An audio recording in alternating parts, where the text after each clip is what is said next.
Welcome students. इस video में chemical kinetics के हम कुछ इंपॉर्टेंट न्यूमेरिकल्स करने जा रहे हैं जो मेनली कॉम्पिटिटिव एग्जाम में पूछे जाते हैं और बार बार रिपीट होते हैं। सभी क्वेश्चंस बहुत इंपॉर्टेंट हैं, इस वीडियो को बहुत ध्यान से देखिएगा, ठीक है। The rate of reaction is doubled for every 10 degree rise in temperature. ठीक है, यानी कि रेट ऑफ रिएक्शन किसी रिएक्शन का डबल हो जाता है अगर हम उसका 10 डिग्री टेम्परेचर बढ़ा देते हैं। तो the increase in reaction rate as a result of temperature rise to 50 degree Celsius, यानी कि 10 डिग्री बढ़ाने पे तो डबल हो जाता है। तो आपको बताना है रेट क्या होगा अगर हम टेम्परेचर को 50 डिग्री सेल्सियस तक लेके जाएं तो कितना हो जाएगा उसका रेट। ठीक है, तो इसका जो आंसर है वो है ऑप्शन बी 32।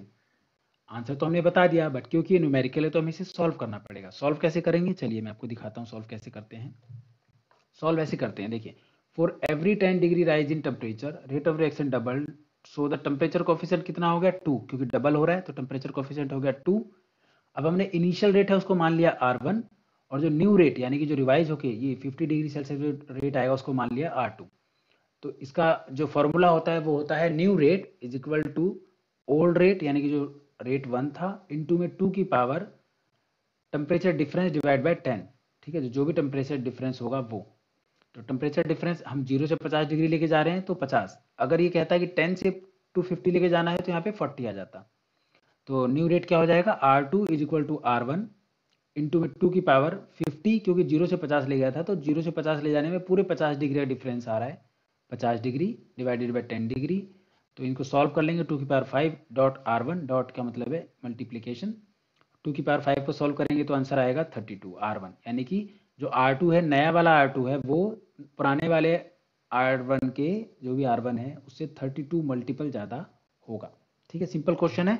इसमें थोड़ा बहुत चेंज किया जा सकता है न्यूमेरिकल में कि the increase in rate from 10 to 15 degree, यानी कि आपको रेट रिएक्शन रेट तब बताना जब टेम्परेचर को 10 टू 50 डिग्री ले गया गया या ले जाया गया, या फिर 10 टू 40 डिग्री ले जाया गया। तो आपको बस एक चीज़ ध्यान रखनी है कि यहाँ पे जो टेम्परेचर डिफरेंस है, यहाँ पे टेम्परेचर डिफरेंस है यानी कि दो टेम्परेचर के बीच का डिफरेंस। अगर यहाँ पे केवल एक टेम्परेचर दिया हुआ है तो डायरेक्टली वही आ जाएगा, और अगर दो टेम्परेचर दिया हुआ है तो आपको दोनों को माइनस करके जो आएगा वो यहाँ पे लिखना है। बाकी फॉर्मूला सेम रहेगा। ये भी क्वेश्चन आप 10 सेकंड में सॉल्व कर सकते हैं अगर आपने अच्छे से समझ लिया एक बार तो। ठीक है, चलिए अब हम 5-6 न्यूमेरिकल डिस्कस करेंगे, और हर न्यूमेरिकल अपने आप में अलग है और काफ़ी इंपॉर्टेंट है। इसमें से 2 न्यूमेरिकल आपके एग्जाम में मिड टर्म में तो आएंगे नहीं आएंगे वो तो बात की बात है, बट आपके फाइनल पेपर में जरूर न्यूमेरिकल आएगा केमिकल काइनेटिक्स से। ऐसा हो ही नहीं सकता कि केमिस्ट्री का पेपर बने, केमिकल काइनेटिक्स चैप्टर हो और उससे न्यूमेरिकल ना आए। तो आपको ये न्यूमेरिकल भी देखने पड़ेंगे। ऐसा नहीं कि आपको समझ कम आ रहा है तो आप इसकी प्रैक्टिस ना करें, और आपको इसकी प्रैक्टिस करनी पड़ेगी, केवल वीडियो देख के काम नहीं चलेगा। आपको इसकी प्रैक्टिस करनी है। जैसे मैंने इस टाइप का एक न्यूमेरिकल करके आपको बता दिया 10 डिग्री राइज वाला, मतलब ये टेम्परेचर कोफिशिएंट वाला, तो आपको गूगल से 2-4 न्यूमेरिकल इसी टाइप के निकालने हैं और उसको सॉल्व करना है। जैसे आप मैथमेटिक्स सॉल्व करते हैं ना प्रैक्टिस करने के लिए, ऐसे ही आपको न्यूमेरिकल प्रैक्टिस करके ही आएगा, अदरवाइज आप एग्जाम में सॉल्व नहीं कर पाएंगे। ठीक है, चलिए आगे देखते हैं अगला नेक्स्ट न्यूमेरिकल क्या है। एक ही रिएक्शन है 2A प्लस बी, जो प्रोडक्ट बनता है A2B, if the concentration of A is double, यानी कि इसने क्या कहा है कि जो ये A की कंसंट्रेशन है इसको मैं डबल कर दूं और B को आधा कर दूं, यानी कि B को हाफ कर दूं। B अगर 100 था तो उसको 50 कर दूं। Then the reaction rate of reaction will be, तो जो रिएक्शन होगा रेट ऑफ रिएक्शन होगा उस पर क्या फर्क पड़ेगा, यानी कि मैं कॉन्सेंट्रेशंस को बदल के क्या फर्क पड़ेगा। ठीक है, तो जो इसका आंसर है वो आंसर हम देख लेते हैं, इंक्रीजेज 2 टाइम। हमारा आंसर तो आ गया। अब ये भी एक न्यूमेरिकल है, कैसे सॉल्व करेंगे चलिए देखते हैं। देखिए, तो ये रिएक्शन है हमारी 2A plus B goes to A2B। हम इसका रेट लिखेंगे, C कांस्टेंट है, रेट कांस्टेंट। A जो है कॉन्सेंट्रेशन टर्म है, रेज टू द पावर 2, क्योंकि इसके आगे 2 है तो ये 2 पावर में जाता है। B के आगे कुछ नहीं है तो B की पावर 1, 1 को लिखने की जरूरत नहीं पड़ती है। ठीक है, तो ये हो गया इसका रेट। अब हमने A की कॉन्सेंट्रेशन को A0 माना और B की कॉन्सेंट्रेशन को B0 मान लिया। कुछ उससे फर्क नहीं पड़ेगा, C A0 square B0 is equal to K। हमने ये केवल एक एज्यूम कर लिया, जैसे हम मैथमेटिक्स में एज्यूम करते हैं ना। तो अकॉर्डिंग टू क्वेश्चन में क्या दिया गया है, कॉन्सेंट्रेशन ऑफ इज डबल, तो हमने कॉन्सेंट्रेशन क्या करा, जो A0 था उसको हमने 2A0 कर दिया, डबल हो गया ना। और जो B था उसको हम B0 बाई 2 कर दिया, क्योंकि इसको इन्होंने हाफ किया है। बस इस जो भी चेंजेस हुए हैं इसको इस इक्वेशन में रख दीजिए। C A0 की जगह रख दो 2A0 रख दिया हमने, B की जगह क्या रख दो B0 बाई 2, B0 बाई 2। इसको सॉल्व कर लो, क्या आएगा 2A0 स्क्वायर B0 C। अब ये जो पहली इक्वेशन आई थी और ये जो ये इक्वेशन आई है, इन दोनों को एक दूसरे से डिवाइड कर दो, आंसर आ जाएगा 2K। ठीक है, बेसिकली इन दोनों को कंपेयर करेंगे तभी तो नया रेट आएगा, नया रेट पुराने रेट से कंपैरिजन करके ही तो आता है। तो ये हो गया 2K। ठीक है आंसर। तो इस तरह का कोई भी क्वेश्चन आ जाए, ए को हाफ कर दिया, डबल कर दिया, ट्रिपल कर दिया, बी को हाफ कर दिया, 1/3 कर दिया, तो जो भी क्वेश्चन में पूछा जाए वो आपको इस तरह से एक इक्वेशन मान लेनी है, दूसरी वाली में जो भी वो आपको कंडीशंस देगा उसे लगाना है और नया रेट निकाल लेना, और पहली इक्वेशन दूसरी इक्वेशन को मैच कर देना है, जो भी आएगा वो आपका आंसर होगा। इस टाइप के न्यूमेरिकल भी एग्जाम में बहुत आते हैं, कॉम्पिटिटिव एग्जाम में भी आते हैं, आपके एग्जाम में तो आएगा ही आएगा। चलिए आगे देखते हैं।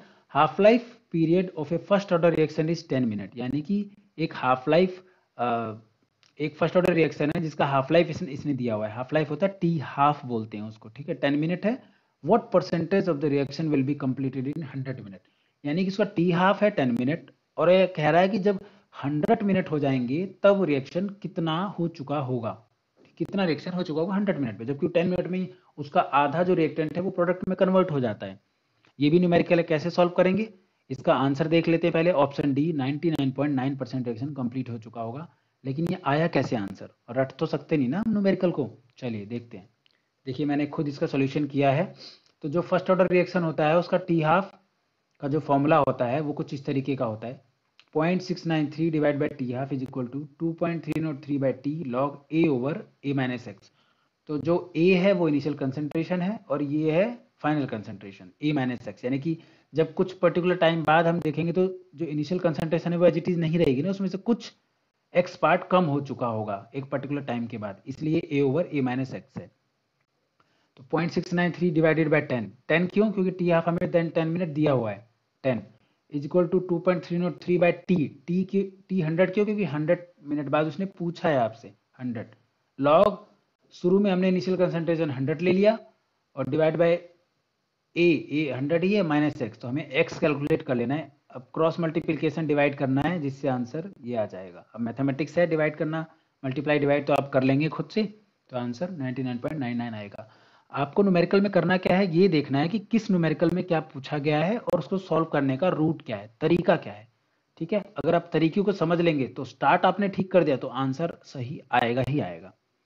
ये भी एक बहुत इंपॉर्टेंट टाइप है जिसमें इस तरह का हाफ लाइफ दिया रहेगा और पूछा जाएगा कि कितना परसेंटेज इतने मिनट बाद हो जाएगा, तो उसको इस तरह से सॉल्व करते हैं। चलिए आगे देखते हैं। If the initial concentration of reactant is double, the time for half reaction is also double and the rate of reaction is, ये तो स्ट्रेट फॉरवर्ड क्वेश्चन है, इसका 0 ऑर्डर आंसर आएगा। ठीक है, ये हम डिस्कस नहीं कर रहे हैं, आप खुद से कर लेना। अगला क्वेश्चन है फर्स्ट ऑर्डर रिएक्शन कंप्लीट 60%, ये मोस्ट इंपॉर्टेंट क्वेश्चन है, न्यूमेरिकल है केमिकल काइनेटिक्स का, इस पे भी आपको करना ही करना है प्रैक्टिस। एक फर्स्ट ऑर्डर रिएक्शन है जो 60% कंप्लीट होती है 20 मिनट में, यानी कि 20 मिनट में 60% रिएक्शन हो जाती है। The time required for the completion of 90% of reaction कितना होगा, यानी कि 60% का 20 मिनट दिया है, 90% के लिए कितना टाइम लगेगा ये आपको बताना है। ऑप्शन है आपके पास 30, 40, 50, 60, 4 ऑप्शन है।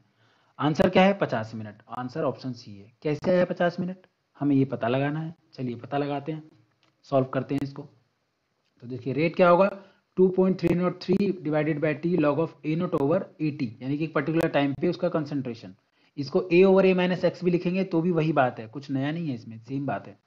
तो के टी है 20, लगा दिया 20 लॉग ए, 60% कंप्लीट हो रहा है ना, 60% कंप्लीट हो रहा है मतलब क्या होता है, ए माइनस एक्स अगर करेंगे तो बचा हुआ कितना आएगा 40, 60% कंप्लीट होता है ना, तो ए माइनस एक्स तो 40 हुआ ना, स्टार्टिंग कंसंट्रेशन हमने 100 लेके चले, तो ये हो गया हमारा पहला टर्म। अब दूसरा देखिए 2.303 डिवाइडेड बाई 20 लॉग 5/2, अब इसी को सॉल्व कर रहे हैं, इज इक्वल टू, यानी कि ये वाला टर्म ये लिख दिया हमने यहाँ पे 2.303 बाई 20 लॉग 5/2, इसको काट देंगे तो 5/2 आ जाएगा, is equal to 2.303 by T. ठीक है, आपको टाइम बताना है क्योंकि आपसे टाइम पूछा है।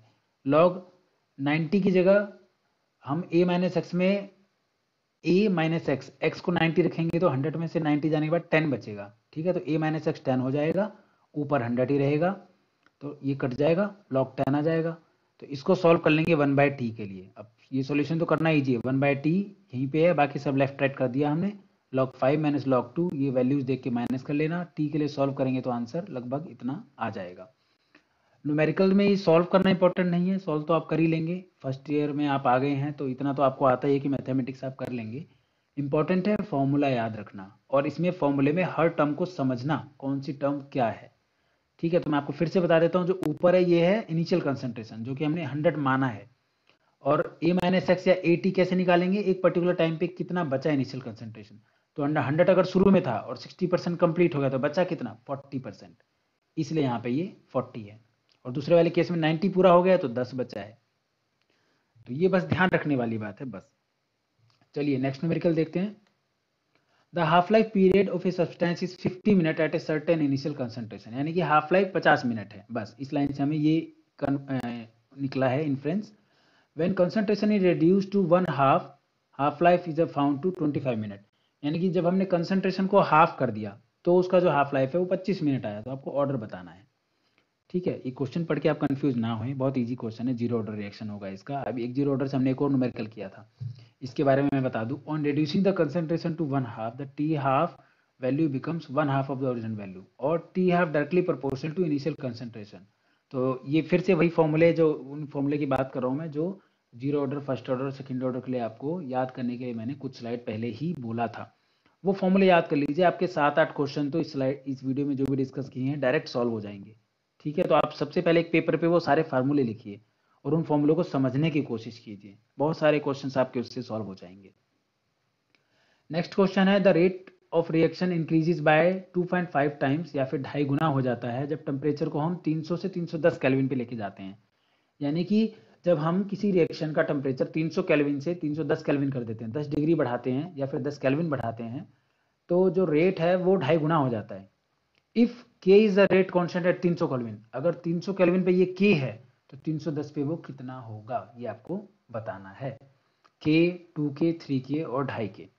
चलिए सॉल्व करते हैं। आंसर आएगा 2.5K, डायरेक्ट मल्टीप्लाई होता है। कैसे निकालते हैं हम, ये देखिए।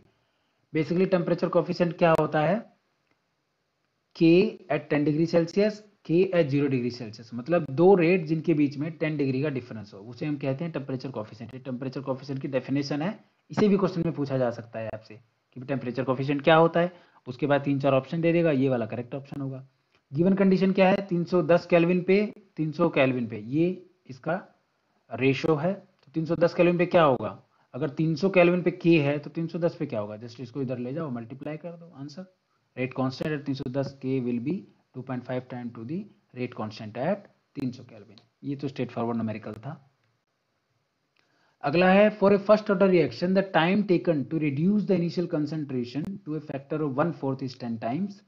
If the reduction in the concentration is carried out to a factor of 1/16, then the required time will be, time कितना होगा। ठीक है, एक फर्स्ट ऑर्डर रिएक्शन के लिए इनिशियल कंसंट्रेशन को 1/4 आने में 10 times, if the reduction in concentration carried out to be 1/16। ठीक है, तो इस क्वेश्चन को हम सॉल्व करते हैं। देखिए हमने क्या किया, फर्स्ट ऑर्डर के लिए लिख दिया के टी, यानी किसी पर्टिकुलर टाइम पे रेट कितना है 2.303 log A over A minus x. ये हम अभी 2-3 न्यूमेरिकल में करके आए हैं। तो जो इसका इनिशियल कंसंट्रेशन है 1/4 हो जाती है। ठीक है, तो 2.303 divide by 10 is equal into में log A over A bye 4, 1/4 करना था। जो टाइम आएगा वो के आएगा, वो कितना आ जाएगा 0.14 पर मिनट। ये आ गया के आपका, यानी कि आपके पास रेट कांस्टेंट आ गया। ठीक है, इस पहली रिएक्शन से हमने निकाल लिया। दूसरा इसने पूछा है 1/16 करेंगे तो क्या होगा, तो 1/16 is equal to T is equal to 2.303। अब हमारे पास के की वैल्यू आ गई है, टी निकालना है तो टी को हमने यहाँ लिख दिया, के को नीचे ले गए। Log A over A 1 bye मतलब ए बाय 16, ए से ए कट जाएगा, लॉग 16 की वैल्यू सॉल्व कर लीजिए, टी आ जाएगा 19.75 is equal to approximately 20 minutes. तो ये करेक्ट अगर आंसर दिया होता तो हम यही आंसर लगाते, लेकिन अब इसके आसपास का आंसर 10, 20, 40, 60 है, तो जो अप्रोक्सीमेट सही आंसर है वो है 20 मिनट। ऐसा भी हो सकता है कि आंसर में आपको 19.75 डायरेक्ट लिखा हुआ मिल जाए, तो आपको वो लगाना है। ठीक है,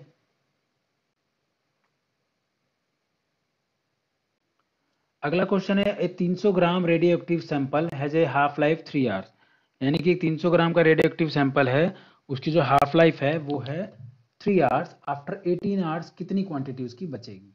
300 ग्राम था 18, यानी कि इसमें क्या है, देखो एक हाफ लाइफ है 3 घंटे की, तो 18 घंटे में कितनी हाफ लाइफ हो जाएंगी, सिंपल है, 18 को 3 से डिवाइड कर लो, आंसर आ जाएगा 6। यानी कि 6 हाफ लाइफ बाद आपसे ये पूछ रहा है कितने ग्राम बचेगा अगर 300 ग्राम स्टार्टिंग लेके चले तो। ये क्वेश्चन आपसे ऐसे भी पूछ सकता था कि 300 ग्राम रेडियो एक्टिव सैंपल है, बताओ 6 हाफ लाइफ बाद कितना बचेगा, या 7 बाद या 8 बाद। तो उस तरीके से भी हम देख के चल सकते हैं। इसका आंसर तो 4.68 ग्राम है। कैसे आया देखिए, ओरिजिनल क्वांटिटी थी 300 ग्राम, हाफ लाइफ कितना है 3 hours, number of half life कितने 18 आवर में 18 डिवाइड बाई 3, 18 को 3 से डिवाइड करेंगे आ जाएगा 6 हाफ लाइफ। तो after 18 hours 1/2 of the original would be remaining, यानी कि कितना बचेगा 1/2 जितनी हाफ लाइफ थी, ये फॉर्मूला है इसका। तो 1/2 को सॉल्व करेंगे तो 64 आएगा, इसको डिवाइड एंड सॉल्व कर लो, ये आंसर आ जाएगा। ठीक है, तो जो भी इस तरह के क्वेश्चन है आपको कुछ नहीं करना है, जितने ग्राम इनिशियल कंसेंट्रेशन हो उसको कितनी हाफ लाइफ है उसको 2 की पावर उतनी पावर रख के डिवाइड कर देना है, बस वो होगा आपका करेक्ट आंसर। बहुत बड़ा न्यूमेरिकल नहीं है। तो हमने शायद 6 से 7 टाइप के न्यूमेरिकल डिस्कस कर लिए हैं। आपके एग्जाम में इसमें से न्यूमेरिकल इस टाइप का ना आए ऐसा नहीं पॉसिबल है। केमिकल काइनेटिक्स से जितने भी तरह के न्यूमेरिकल हो सकते थे हमने सब डिस्कस कर लिए हैं। ठीक है, और अपनी तरफ से बेस्ट कोशिश की है कि मैक्सिमम क्वेश्चंस जिस तरह के आ सकते हैं, देखिए हर क्वेश्चन तो नहीं डिस्कस कर सकते, हजारों क्वेश्चन बनाए जा सकते हैं, लेकिन पैरेलल क्वेश्चंस हमने डिस्कस कर लिए हैं। तो या तो डायरेक्ट क्वेश्चन इस स्लाइड में से आ जाएगा या कोई उसी का अल्टरनेट क्वेश्चन आ जाएगा। जैसे हमने फर्स्ट ऑर्डर के लिए कुछ पूछ लिया तो एग्जाम में आपसे सेकंड ऑर्डर के लिए सेम चीज पूछी जा सकती है। ठीक है, तो पैरेलल क्वेश्चंस की प्रैक्टिस आपको करनी है। हम अपने स्लाइड में इतना ही रखते हैं। आप अच्छे से पढ़िएगा। All the best for exam. Thank you very much.